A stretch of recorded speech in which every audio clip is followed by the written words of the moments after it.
Hello friends, કોઈ પણ કંપનીમાં નોકરી કરતા હોય, કોઈ કંપની ચલાવતા હોય, કોઈ સ્કૂલ ચલાવતા હોય, ઘર ચલાવતા હોય અથવા તો કોઈ ક્લાસીસ ચલાવતા હોય, કોઈ નાનો મોટો ધંધો હોય કે પછી તમારું જીવન હોય, આ દરેક વસ્તુની અંદર જો કોઈ જબરજસ્ત વસ્તુની જરૂરિયાત પડતી હોય તો એ વસ્તુ શું છે? તો એ વસ્તુ એક જ છે સાહેબ, મેનેજમેન્ટ. હવે જેવી રીતે તમે જાણો છો ને એવી રીતના આપણે દરેક બુક એક સારા સારા રાઇટરની બુકના રિવ્યુ લઈને આવીએ છીએ. જો ખરેખર તમને ગમે તો તમે આગળ શેર કરજો, લોકોનો ઉપયોગી થાય એટલા માટે. મોસ્ટ ઓફલી શિક્ષણની અંદર પણ બાળકો માટે દરેકની અંદર આ એક બહુ જબરજસ્ત જરૂરી વસ્તુ છે. તો આજે આપણે લઈને આવીએ છીએ ધ રૂલ્સ ઓફ મેનેજમેન્ટમાંથી 10 શિખામણો. આખી બુક અમે વાંચી છે અને એ બુકમાંથી કેટલાક 10 શિખામણો જે તમારા કામની છે એ શિખામણ ના શીખાય, એડવાઇસ કહી શકાય શોર્ટમાં, જે કામ આવી શકે છે તમને. તો ધ રૂલ્સ ઓફ મેનેજમેન્ટ અહીંયા લખ્યું રિચાર્ડ ટેમ્પલર દ્વારા લખેલી બુક છે. એને પોતાના અનુભવ લખે. બુક કેવી રીતના લખાય કદાચ તમે જાણો તો તમને ખબર પડે. વાંચવા બેસો સમજવા બેઠો ઘણી બધી વાર લાગે છે. ગુજરાતી અને ઇંગ્લિશ બંનેમાં અમે અહીંયા મૂકેલું છે જેથી બધા લોકો જાણી શકે. તો મેનેજમેન્ટમાં અહીંયા આપેલું છે, પહેલું પણ આપેલું છે લીડ બાય એક્ઝામ્પલ. તમારે કોઈ મેનેજમેન્ટ કરતા હોય તો એના અંદર પહેલું વસ્તુ લીડ બાય એક્ઝામ્પલ. આદર માટે પોતે ઉદાહરણ બનો. તમારી જાતે તમારું ઉદાહરણ બનવું પડશે. અહીંયા કહેલું છે કે set the standard by the demonstrating the behaviour, work ethic and attitude you accept from your team. તમે તમારી ટીમ પાસેથી જે આશા રાખો છો ને એવું બિહેવિયર તમારું હોવું જોઈએ. તમે એવી આશા રાખો કે બધા લોકો મને દરરોજ સવારે ગુડ મોર્નિંગ પ્રેમથી કહે તો તમારે પણ બધાને શું કહેવું પડે? પ્રેમથી ગુડ મોર્નિંગ કહેવું પડે. પેલું કહેવાય છે ને ટીટ ફોર ટેટ, જેવા સાથે તેવા. આ રૂલ્સ મેનેજમેન્ટમાં પહેલું કામ લાગતો હોય તો આ રૂલ્સ કામ લાગે છે કે તમે શું કરો છો. અહીંયા કહે છે જેમ વર્તન, કાર્ય, નૈતિકતા અને ભાવ રાખો છો તે તમારી ટીમ માટે બતાવો. તમે જેવી આશા રાખો છો એવી જ આશા. તમે સવારે વહેલા આવવાનું પસંદ કરો છો તો તમારી ટીમને તમે કહી દો. તમે ટાઈમસર આવો છો તો તમારી ટીમ ટાઈમસર આવશે. એટલે પહેલો પોઈન્ટ આ છે મેનેજમેન્ટનો. બીજું ડિસ્કશન આપણે જનરલ સેમિનારમાં આપણે કરીશું. બીજો પોઈન્ટ એ કીપ ઇમોશન અંડર કંટ્રોલ. ભાવનાઓ પર નિયંત્રણ રાખવું જોઈએ. મેનેજમેન્ટ કરવા બેઠા હોય ત્યારે તમારી ભાવનાઓ પર નિયંત્રણ રાખવું પડે. દાખલા તરીકે એક ભાવના એવી છે ક્રોધ. તો ક્રોધ એક એવી વસ્તુ છે, ક્રોધ ઉપર નિયંત્રણ રાખવું પડે. અમુક ટાઈમે તમારા ઉપર પ્રેશર હોય, પ્રેશરના કારણે તમે તમારા કર્મચારી ઉપર કોઈ બી જગ્યાએ, મેં કહ્યું ને દરેક જગ્યાએ મેનેજમેન્ટ કામ આવે છે, તો એ જગ્યાએ તમારો ક્રોધ છે, બરોબર, તમારો બહુ બધો વિશ્વાસ કોઈના ઉપર હોય તો આ બધી વસ્તુઓ પર તમારે મેનેજમેન્ટમાં બહુ કંટ્રોલ રાખવો પડે છે. સ્ટે કામ અંડર પ્રેશર. એકદમ ઠંડુ રહેવું પડે. આના માટે એકદમ શાંતિપૂર્વક રહેવાનું છે. Handle conflict professionally. કોઈ ઝઘડો હોય તો એને પ્રોફેશનલી, ઇમોશનલી નહીં. ઇમોશનલી તમે પક્ષપાતમાં પડી જશો તો ભાઈ અમારું રિલેટિવ છે તો એનો પક્ષ લેશો એક્સેટ્રા. એટલા માટે અહીંયા લખેલું છે મેક રેશનલ ડિસિઝન. અને જબરજસ્ત ડિસિઝન તમારે બનાવવું પડે. અહીંયા લખેલું છે દબાણ હેઠળ શાંત રહો, વ્યવસાયિક રીતે વિવાદોને હાંકી લો અને સમજદારીથી નિર્ણય લેતા શીખો. એના પછીનો ત્રીજો પોઈન્ટ આપણો બહુ મહત્વનો છે જે તમારે જાણવું જોઈએ. ઇફેક્ટિવ કોમ્યુનિકેશન ઇઝ કી. સંચાર અસરકારક હોવું જોઈએ. તમે કોઈની સાથે વાતચીત કરો છો તો વાતચીતની અંદર એક ભાવ હોવો જોઈએ. એક પેલું કહી શકાય ને કે તમારો એક બિહેવિયર, એક તમારી લેંગ્વેજ, એક તમારું કલ્ચર, એક તમારો એટીટ્યુડ બહુ સારો હોવો જોઈએ. ત્યારે તમે ટીમ મેનેજમેન્ટ કરી શકો છો સાહેબ. Communication clearly, honestly and on time to prevent misunderstanding and keep it in alignment. સ્પષ્ટ હોવા જોઈએ તમે, પ્રામાણિક અને સમયસર. સંચાર દ્વારા ગેરસમજણ ટાળી શકાય છે અને ટીમ એકતા પામે છે, એમ કે યુનિટી બને છે ટીમની. તો આ વસ્તુ બી તમારા માટે બહુ માયને રાખે છે કે તમારે શું કરવું પડે સાહેબ? Effective communication. કોઈ સાથે વાત કરતા હોય ને સાહેબ, તે વાતની અંદર એ માણસનો તમારા પ્રત્યે કોન્ફિડન્સ રહેવો જોઈએ. ત્યારે તમારા વાતનો ભાર પડશે અને વાતની અંદર એક દમ હોવો જોઈએ. તમે તમારા એથિક્સ, નિયમિતતા આ બધું તોડશો તો તમારું કોમ્યુનિકેશન સચવાશે નહીં.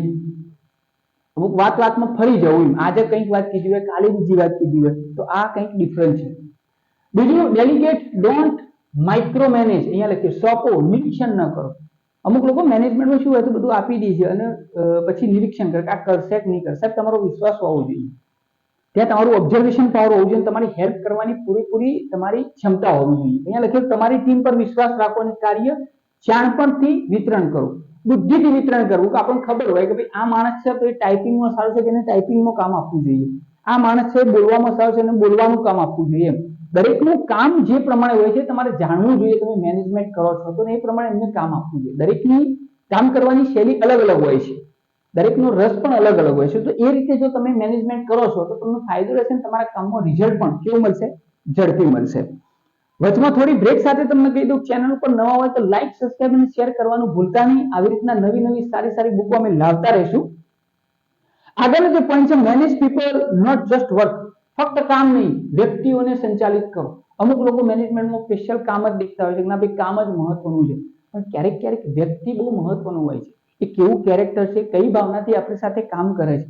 અમુક તેની વ્યક્તિ સારું હોય, કામ ના કરી શકતો, એને ટ્રેનિંગની જરૂર હોય તો બી આપણે એને નકારી કાઢીએ છીએ. તો મેનેજમેન્ટની અંદર આ પ્લસ પોઈન્ટ છે. તમે કામ નહીં દેખો પણ વ્યક્તિ દેખો. Understand individual strengths, motivations and concern for better team management. એક સારી ટીમ મેનેજમેન્ટ તમારે કોન્સેપ્ટ સમજવા પડશે, માણસોને સમજવા પડશે, કયા માણસ સાથે મારે કેવી રીતના વાત કરવી. અમુક લોકોને તમે ડાયરેક્ટ કંઈ કહો તો ચાલે, એમને ખોટું ના લાગે. અમુક લોકો સેન્સિટિવ હોય, એમને ડાયરેક્ટ ના કે એમને ઇનડાયરેક્ટલી ગોળ ગોળ ગોળ ગોળ ફેરવીને કહેવું પડે. તો આ બી ટીમ મેનેજમેન્ટમાં શીખવું બહુ જરૂરી છે. વિશિષ્ટ વ્યક્તિઓ, પ્રેરણા અને ચિંતા સમજવાની શ્રેષ્ઠ રીતે સંચાલન થાય છે.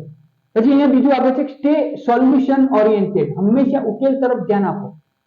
મોસ્ટ ઓફલી લોકો સમસ્યા ઉપર ધ્યાન આપતા હોય, તો ઉકેલ તરફ ધ્યાન આપો. સમાજમાં બી તમે કોઈ મેનેજમેન્ટ કરતા હોય, પ્રમુખ હોય અથવા તો કોઈ લીડરશિપ સ્કિલ રાખતા હોય, માર્કેટિંગ ટીમ કરતા હોય, તેની અંદર આ બહુ મહત્વનું છે. તો તમારે ફોકસ એના ઉપર કરવાનું છે, સોલ્યુશન ઉપર. તમે પ્રોબ્લેમ ઉપર જેટલું ફોકસ કરશો ને એટલું પ્રોબ્લેમ વધારે વધશે, પણ એના કરતા એના સોલ્યુશન ઉપર તમે ફોકસ કરો. અહીંયા સમસ્યાઓ પર અટકવાના બદલે ઉકેલ શોધો અને સમસ્યા હલ કરવાની દ્રષ્ટિ તમારે વિકસાવવી પડશે.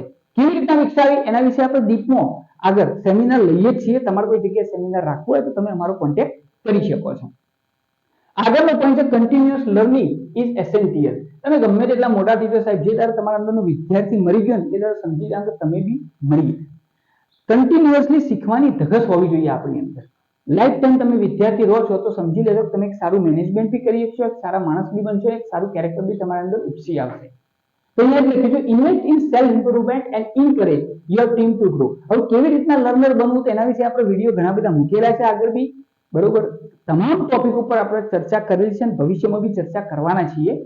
સ્વ મૂલ્યાંકન અને વિકાસમાં રોકાણ કરો અને તમારી ટીમને પણ એ માટે પ્રોત્સાહિત કરો. દિવસની 20 મિનિટ તમારા માટે તમે કમ્પલસરી આપો.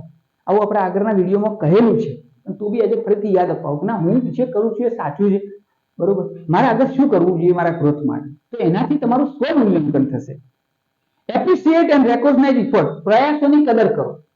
અનઓલવેઝિંગ good work foster motivate and loyalty. કોઈ સારું કાર્ય કર્યું છે તો સાહેબ એને ખરેખર તમારે સપોર્ટ કરવો જ જોઈએ. જ્યારે કોઈની કદર નથી થતી ને એટલા માટે માણસ તમારા મેનેજમેન્ટથી પેલો એ થઈ જાય, બેહાલ થઈ જાય છે અને ત્યાંથી તમારાથી દૂર થઈ જાય છે. તમે એક સારો માણસ કોઈ બેસો. તો વેલ્યુ થવી જોઈએ આપણા ટીમમાં. તમે મેનેજમેન્ટ કરતા હોય તો કોઈ બી માણસ એને સારું કાર્ય કર્યું છે તેને પ્રોત્સાહિત કરો. કમસે કમ ટીમ વચ્ચે એને થોડું સારા શબ્દો કહો. આગળનો જે ટોપિક છે બહુ સારો છે મિત્ર, બરોબર. પ્રોત્સાહિત કર્યા પછી આપણે શું કરવું જોઈએ તો વર્ક લાઈફ બેલેન્સ મેટર્સ. કામ જીવનનું સંતુલન મહત્વપૂર્ણ છે. encourage healthy boundary and work life balance for long term productivity. healthy boundary, કોઈ પણ વસ્તુ તમારે લાંબા સમય સુધી કદાચ ટકી રાખવી હોય, લાંબા સમય સુધી તમારી પોતાની બાઉન્ડ્રી તમારે હોવી જોઈએ કે આ વસ્તુ મારે નથી કરવાની. એ બાઉન્ડ્રી તમે ક્રોસ કરો છો ને એટલે પછી તમારી ટીમ રહેતી નથી, તમારું મેનેજમેન્ટ નથી રહેતું. એના વિશે ડીપમાં ચર્ચા આપણે પછી કરીશું. સારા મેનેજર તરીકે તમારા માટે અને તમારી ટીમ માટે આરામદાયક સીમાઓ નિર્ધારિત કરો. ટીમ માટે બી એક લિમિટ હોવી જોઈએ કે તમારે આ કરવાનું છે, ના કરવાનું, એક્સેટ્રા. જેમ બાળકો માટે લિમિટ હોય છે તો મોબાઈલ રાત્રે એમને આપવો ના જોઈએ. ટીચર સારા મેનેજમેન્ટ તરીકે આ તમારે શીખવું પડે. એના પછી લખેલું છે ઇન્ટિગ્રેટેડ બિલ્ડ ટ્રસ્ટ. ઈમાનદારી વિશ્વાસ બનાવે છે. તમારી ઈમાનદારી હોવી જોઈએ. એટલે be honest, fair and ethical to earn respect and credibility as a leader. પ્રત્યેક વ્યવહારમાં ન્યાયી, સાચા અને નૈતિક રહો. તમારી અંદર એક નૈતિકતા હોવી જોઈએ.